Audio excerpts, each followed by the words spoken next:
ışıklar, sarışı güzel, sanki yeni doğmuşum gibi.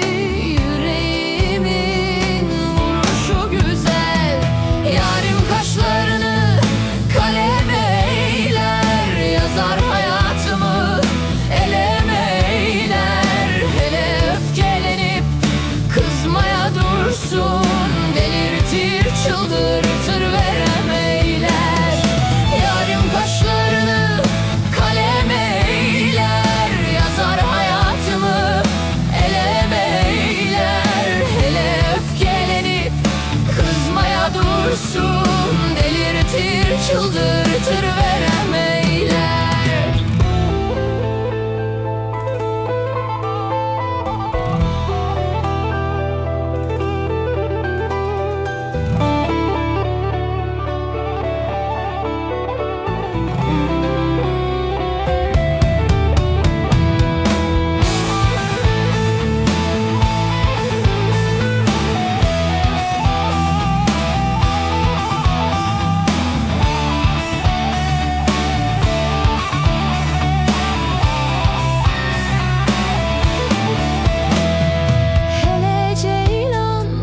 Bakışlı güzel, mor menekşe, kokuşlu güzel, gece rengi saçlarına papatyalar takışlı güzel.